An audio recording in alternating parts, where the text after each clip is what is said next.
Right, now that you've increased your fueling, if you watch your boost gauge, you might find that you're already running 18 psi, because it depends if your booster is being limited by your fuel pump or by your wastegate. If you've increased your fueling, you expect your booster's gone up a bit and then just started holding at a certain point. That's because you've come up against the wastegate. So now you want to open your wastegate up. Now on the KKK type pump, you've got a bolt in the end, rather like on the fuel pump, which has got a lock nut and a Allen bolt in the middle. So you want to loosen your lock bolt off. A little mini socket set is quite handy because in underneath the car it's very fiddly. So you want a deep socket and a little ratchet. Just slack that off. That's an 8mm, as Chris just pointed out. Then you need a, Then you need a 2.5mm Allen key. Put that in the end, and to increase your wastegate pressure, you want to turn it clockwise. Now, there's no really strict rule to how much you need to turn it because they're all different.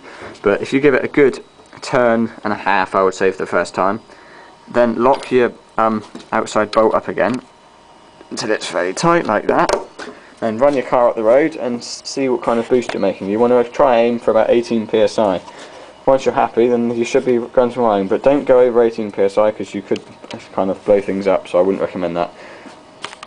Right, now for your T2 turbo. This one is a bit different because you've got an arm that you've got to adjust rather than a bolt in the end. So to do so, the first thing you want to do is slacken. This is your lock nut here. There's a threaded bar here which goes into the wastegate, and you've got that there, and this is your lock nut. You want to slacken the lock nut off like so.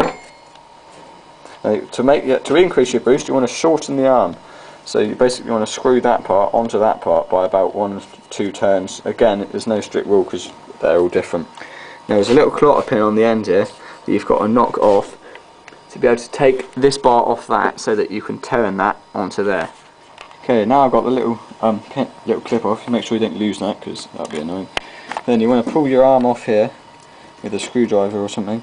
Probably not the best idea using a chisel, but still. Like so.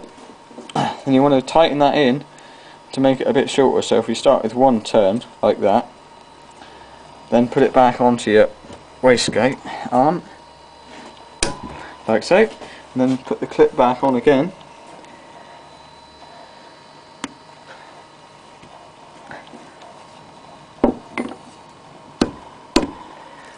Like that. And then you want to take it for a test drive, the same as your before you take it for a test drive, tighten up your lock nut again, because otherwise things will start vibrating loose.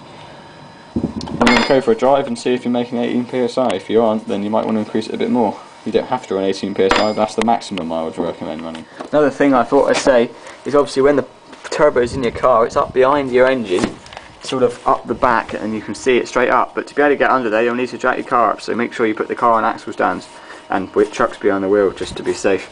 And also a small light is very useful to be able to see what you're doing, because you'll find it's a bit dark and oily back there, and a pair of gloves is always handy. The other thing is, as I said earlier, when you do release your Lucas pump, your alternator is right below it, so cover that up because you don't want to be killing that one. And that should be around about it.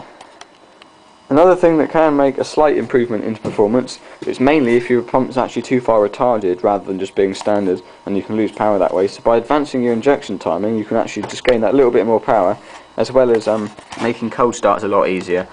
This can be done by basically you can rotate the whole pump just very slightly on the bolts that hold the pump are on threaded things. So there's 4 bolts. You've got 1 there, 1 underneath the pump, 1 down behind the pump, and also there's 1 just down behind the injector lines. There's a bolt down there. You just want to slacken them off, 1 turn, that'll be enough. You can then move the pump forward and back.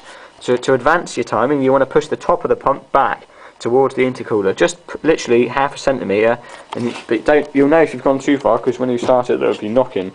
Don't worry, you won't damage it like this, but you don't want to be using it like that all the time. You just want to bring it back a little bit until it sounds smooth. This will also help your cold starts, like I said earlier.